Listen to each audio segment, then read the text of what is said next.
में पुण्य फल प्राप्त होगा। तो हम सभी आज विश्राम दिवस की कथा में एकत्रित होकर कथा को श्रवण कर रहे हैं। शिव प्रिय में कल सहेली सुतासी, सकल सिद्धि सुख संपत्ति राशि। भगवान शिव की लाडली दुलारी पुत्री मां नर्मदा के पावन चरित्र को हम विगत 6 दिवसों से श्रवण कर रहे थे और कल 6वें दिवस के विश्राम में आप हम सभी ने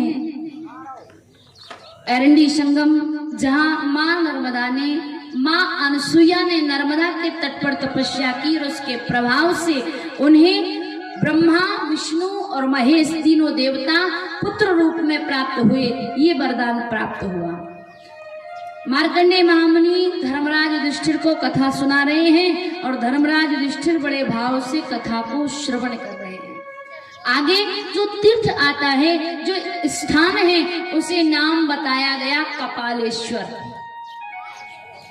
बात उस समय की है जिस समय महाराज दक्ष ने यज्ञ आयोजित किया और सभी देवताओं के लिए आमंत्रण निमंत्रण बुलावा दिया गया, लेकिन भगवान शंकर के लिए कोई आमंत्रण नहीं था।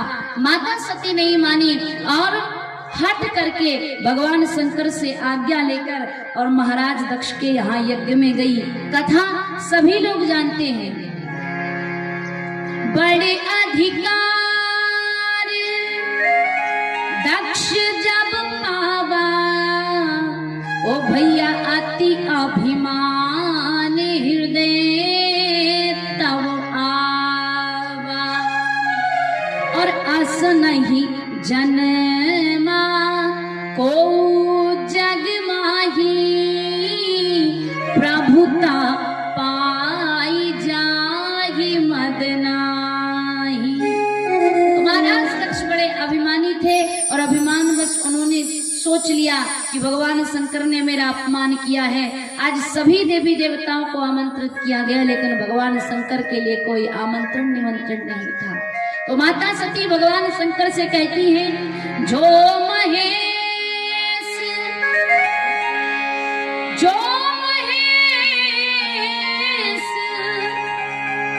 मोहिया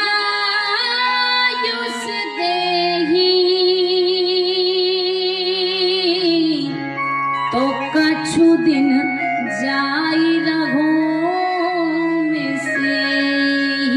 लेकिन भगवान शंकर कहते हैं, जो बिन बोले जाओ भवानी, जो बिन बोले जाओ भवानी, जो बिन बोले जाओ भवानी, जो बिन बोले जाओ भवानी, जो बिन बोले जाओ भवानी, जो बिन बोले जाओ भवानी, नहीं नसीब सनी लगानी, नहीं नसीब सनी लगानी।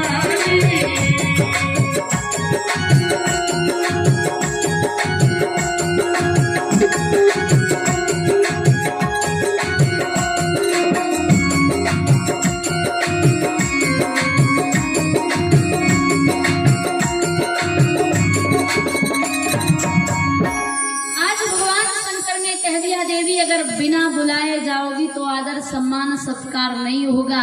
क्यों? क्योंकि बिना बुलाए कहीं नहीं जाना चाहिए। भगवान शंकर कहते हैं, मान नहीं, आदर नहीं, नैनन नहीं स्नेह, तुलसी तहाँ न जाइए, चाहे कंचन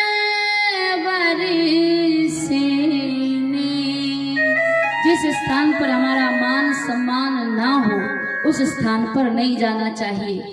भले वह कितना ही बड़ा कार्य हो, लेकिन सती जी कहती है कुछ स्थान ऐसे हैं जहाँ बिना बुलाए चले जाना चाहिए। धार्मिक आयोजन में, सत्संग में, भगवान की कथा में, गुरु के यहाँ पर, अपने मित्र के यहाँ कोई कार्य हो रहा हो और अगर वह बुलाना भूल जाए तो अपने मित्र के यहाँ बिना बुलाए चले जाना चाहिए। ये कुछ स्थान ऐसे हैं जहाँ बिना बुलाए चले जाना चाहिए, लेकिन सती जी नहीं मानी। अंत में भगवान शंकर ने गणों के साथ विदा कर दिया। सती जी जब पिताजी के यहाँ पर गई तो कथा सभी लोग जानते हैं, और मैं राम कथा में प्रवेश नहीं करना चाहती, क्योंकि अगर राम कथा में प्रवेश कर गई तो आज विश्राम दिवस भी है, भंडारा भी है, और मुझे यहाँ से चांदोन भी पहुँचना है, क्योंकि आज वहां पर राम कथा प्रारंभ है। तो जिन लोगों को राम कथा सुनना है सभी लोग भैया चांदोन जरूर पधारें। ये मेरा निमंत्रण है आप सभी को, जो भी राम कथा के प्रेमी हैं। तो भगवान शंकर जब आज्ञा दे देते हैं, सती जी गई और सती जी ने जाकर देखा कि महाराज दक्ष ने कोई हाल समाचार नहीं पूछा। पिता भवन जब गई भवानी, दक्ष त्रास का हुन सन्मानी, सादर भले मिली एक माता, भगनी मिली बहुत मुस्काता, दक्ष न कछु पूछी कुशलाता, सती विलोक जरे सब गाता। लेकिन सती जी सोचने लगी चलो पिताजी कुछ काम में व्यस्त हैं इसलिए नहीं देख पाए, बोल पाए। आगे गई यज्ञ मंडप में जाकर देखा सभी देवी देवताओं के स्थान सुनिश्चित हैं, लेकिन भगवान शंकर का कहीं कोई स्थान नहीं। तब सती जी को क्रोध आया और वो बात याद आई जो भगवान शंकर ने कही थी, तब चित चढ़े जो शंकर कहे। आज सती जी बोल पड़ी, क्यों?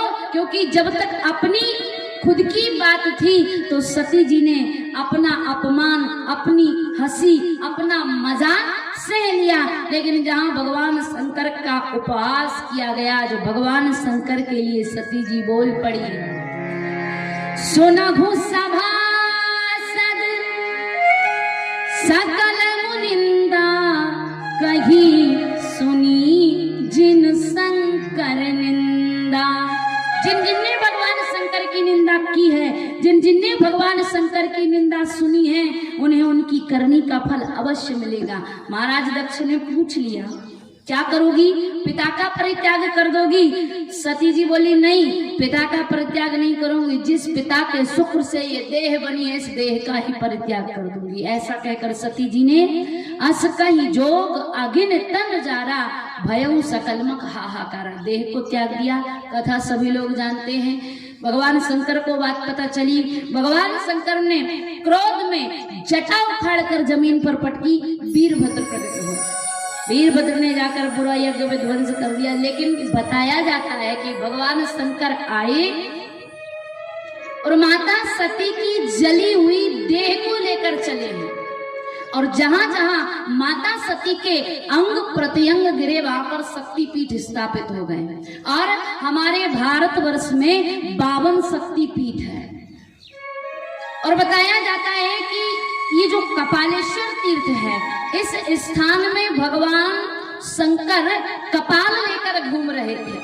कुछ विद्वान ये कहते हैं कि नहीं, भगवान शंकर बस ऐसे ही कपाल लेकर घूम रहे थे। कुछ लोग विद्वान यह बताते हैं कि वह कपाल किसी और का नहीं, माता सती का मस्तक था।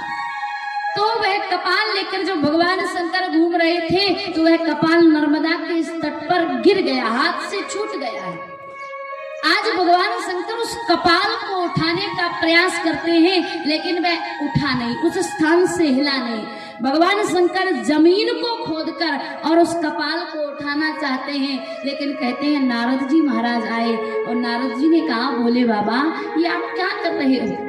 अरे इस कपाल को क्यों उठा रहे हो? भगवान शंकर ने कहा, ये कपाल मेरे हाथ से छूट गया है और ये उठ नहीं रहा है, इसलिए जमीन को खोदकर इसे उठाऊंगा।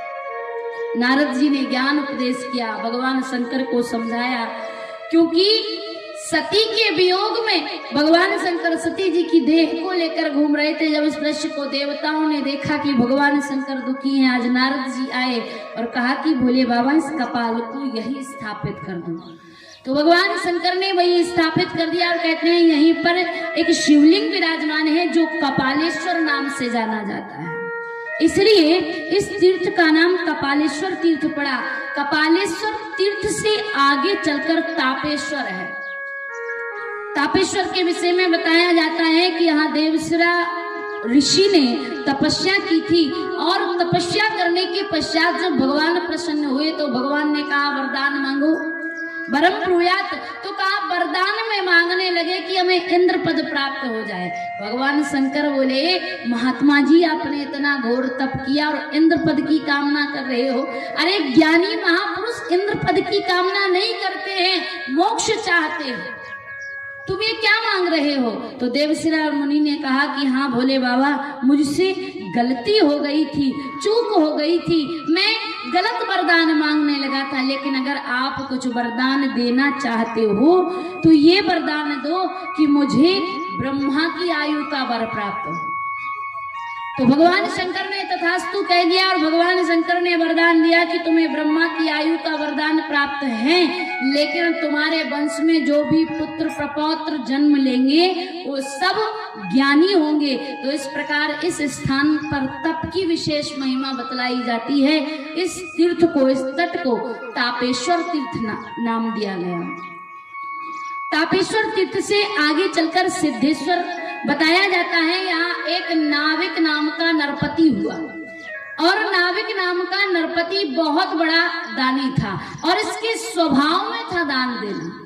कोई भी अतिथि, कोई भी महात्मा, कोई भी संत आए तो ये बड़ा आदर सम्मान सत्कार करता और बाद में उन्हें दान देता। जो भी दक्षिणा, जो भी श्रद्धा हो जाए उस प्रकार दान दिया करता था। लेकिन आज नाविक नाम के नरपति ने दान जो किया सो दान धर्म से हमारी सभा में भैया श्री सुरेंद्र सिंह जी पटेल, जो कि इतने व्यस्त रहते हैं, लेकिन व्यस्तता में भी कल मुझसे भैया बोल रहे थे दीदी विश्राम दिवस में तो मैं घर ही रहूंगा बिल्कुल।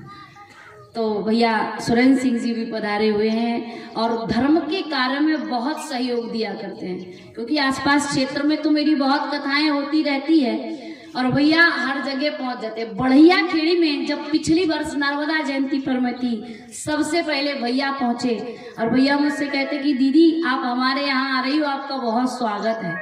और तो और जब हम यहाँ पर आए तो सबसे पहले भैया मिलने आए। ऐसा धर्म के प्रति जिनके मन में बड़ा भाव है, भैया श्री सुरेंद्र सिंह जी और मां नर्मदा से मेरी प्रार्थना है कि पूरे गजनई ग्राम के जितने भी ग्रामवासी हैं सबकी और पूरे क्षेत्रवासी की मां नर्मदा के प्रति विशेष आस्था है। और मां नर्मदा से मेरी भी प्रार्थना है कि मां नर्मदा इसी प्रकार सभी के भाव बनाए रहे और आप सभी धर्म से जुड़े रहे। तो हम सभी चर्चा कर रहे थे नाविक नाम के नरपति जिसे दान देने का बड़ा शौक था। तो दान के प्रभाव से उसने परम पद की प्राप्ति की, भगवान की प्राप्ति की।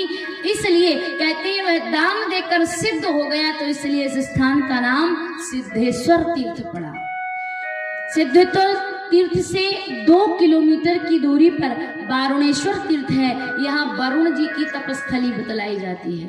वैसे तो कथाएं बहुत है, वरुण जी ने क्यों तप किया है, कैसे तप किया है, ये कथा विस्तार से है, लेकिन समय कम है और आज कथा का विश्राम दिवस है और